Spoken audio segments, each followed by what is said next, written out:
राम ही लक्ष्मण बन के अहेरिया सीता हो सुंदरी बैठे कुश के मरैया सीता हो सुंदरी। राम ही लक्ष्मण बन के अहेरिया सीता हो सुंदरी बैठे कुश के मरैया सीता हो सुंदरी।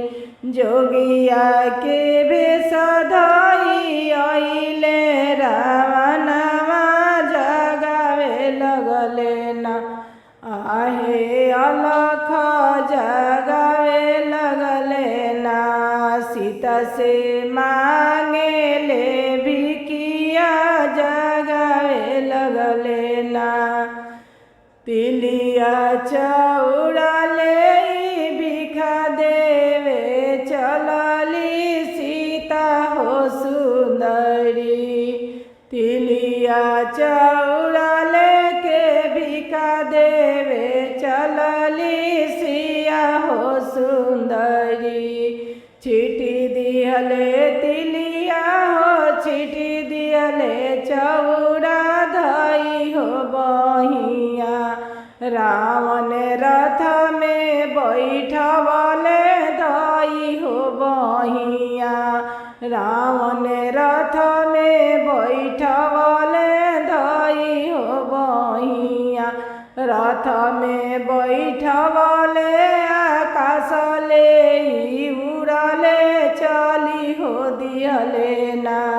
रावण लंका नगरिया चली हो दिहले ना। रथ में बैठवले आकाश ले उड़ले चली हो दिहले ना।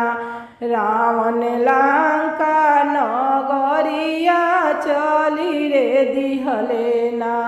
रोवेली सीता मैया कहेली रावण से छोड़ी हो देहु ना।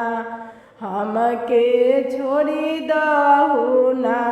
सुनी पहे लक्ष्मण देवरावा तो काटी दीहे ना। तोहके जानवा से मरी है लक्ष्मण देवराना। रोवेले राम रोवेले भैया लक्ष्मण समझावे लगले ना। रोवेले राम रोवेले भैया लक्ष्मण समझावे लगले ना। ओ जे हनुमत लालना समझावे लगले ना। ए जी हनुमत आहे हनुमत सेवा कवा समझावे लगले ना। चुप हो राम चुप हो भैया लक्ष्मण हम ही लैबना। सीता मैया के खोजी के हम हो लैबना। सीता सुंदरी के खोजी के हम ही लैबना।